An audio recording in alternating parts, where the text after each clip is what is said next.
هیچ کس نمیدوند که چی است این خدمت رسانیش و برای چی موندن و باید کی کار کند و چگونه کار کند هیچ کس خبر هم نداره.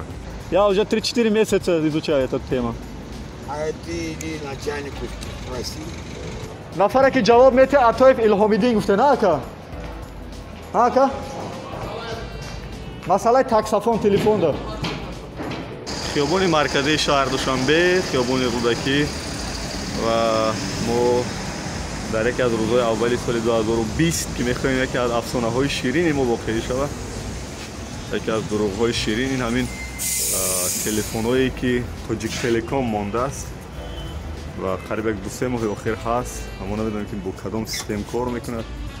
با چه سیستم باید کار کند. هیچ کس نمی‌داند که چی است این خدمت رسانیش و برای چی موندن و باید کی کار کند و چگونه کار کند هیچ کس خبر هم نداره. ببینم که شما همینجا کار کردید. ولی این خطای سیم خانگی است. دمش نه. این تاکسافون‌های شهر هم پیوست هستن با این سیمو. با واسطه کابل میروه. خطی هم کابل پیوست هستن نه؟ از چی با کار نمیکنن چند وقتی آخر نمیدونه؟ سببش شما نمیدونه نه همچه اوستو؟ باید پیوست هست نباشن. پیوست هستن. Таксофон где у вас? چی هست؟ вот таксофон у нас, вот в этом остановке. Там надо проверять.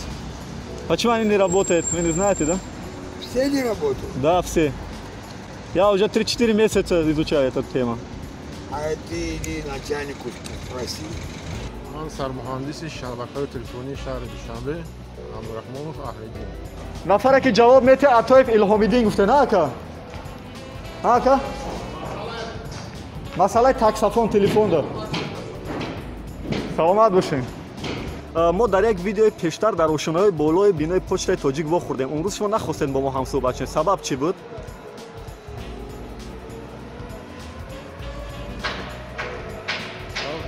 سببش در این که ما در اونجا جای گپ زدی نبود. اونجا جای گپ نبود. حالا میخوام فهمم که همین شماری بیشتر از 16 یا که 16 دقیق تاکسافونی که امروز در ایستگاه‌های شهر دوشنبه است با طور سنجشی. دیروز در نشست مطبوعاتی هم الهامدین عطایف گفتن که و یک زمان کار میکردن. ما همین میخواستم فهمم که کدام ماه دوره سنجشی همونا بود کار کردن. از ماهی مای سنجشی سر شده است که در حال شما به همه معلوم است که از کار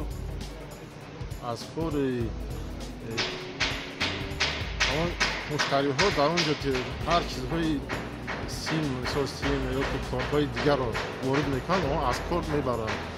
همین روز روزی قریب 5-6 تا اونها از کار برآمده است که در این کار متخصصای ما کار کرده است. یعنی از اون 16 تا ولی 5-6 از کار برآمده. دیگراش کار میکنن؟ دیگراش کار میکنن. ما میتونیم که بعد این نوار رفته یک بار بسنجیم که کدامش کار میکند؟ بله. بتونید. ولی از روی انصاف و وجدان ما اومدیم نزد ایستگاه تلویزیونی سفینه و میبینیم که این تاجیک تلکامی که نصب شده است این دستگاه کار میکنه یا نه؟ یک بار میبینیم با اجازه.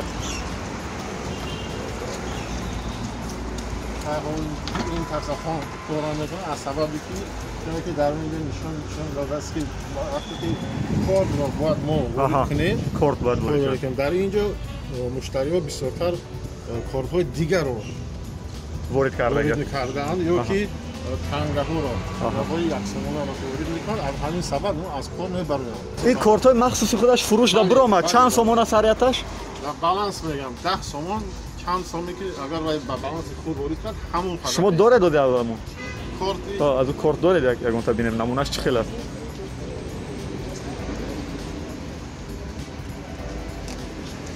تو یک شهروندا بینن من بعد اگر اونجا یافتن خریداری کنن همین نمودی کار.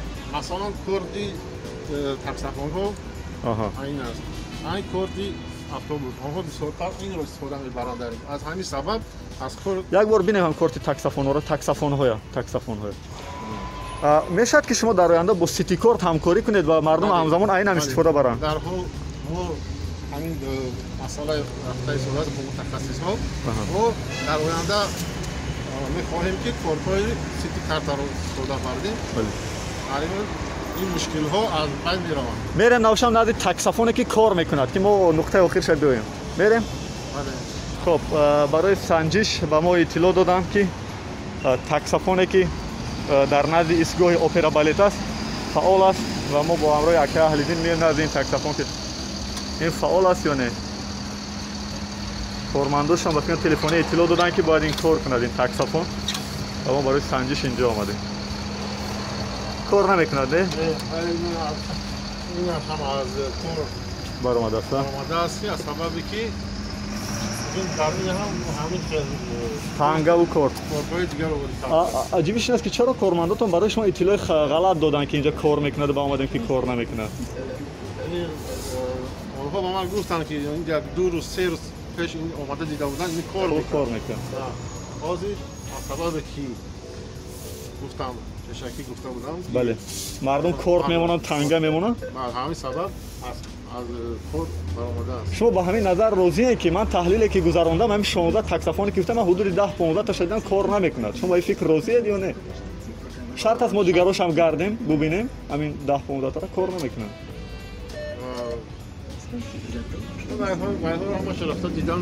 دیدن در حالا شما معتقدید که دیگراش کار میکنن؟ باید دیگراش کار کنن.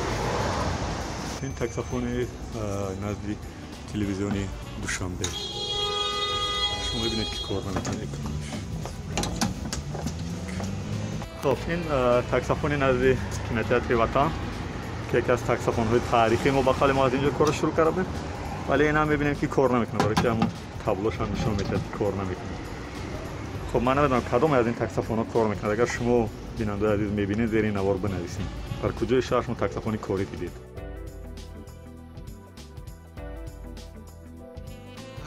Главный инженер находится вон в телекоме. Там стройка? Да. А он же главный инженер, он не строитель? Он тоже туда и ходит. برادر بخشش من دلیل اومدی روزنامه‌نگار میخوام یک معلومات بگیرم که شما استادهای کدام شرکتی ساختمانی نام شرکت رو نمیتونم بگم که کدام شرکت است شما استادهای ساختمانیشن که در این بنا کار کردید؟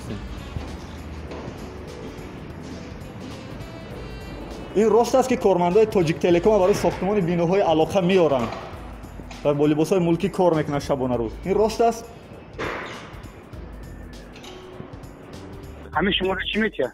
نه من میخوام فهمم که همونا کی هستن در اون بنا ساختمان میکنن. میکنن متخصصن آدم کار میکنن و یک چیز دیگه رو بفهمه که علاقه برقی علاقه مبیلی آخه یک چی میگن میشه تلفنی مبیلی نیست که بشینی کار. شما این حالی من رو بیا ببین من در دروز این شد شب روز کار میکنم برای که ایجاد باید سیستم علاقه را بسازی پارالل. ولی اونا به شرط سیمنت و خشت میکشونن اینش چه فهمه؟ اگر اونا کارگرای علاقه باشن مبادا.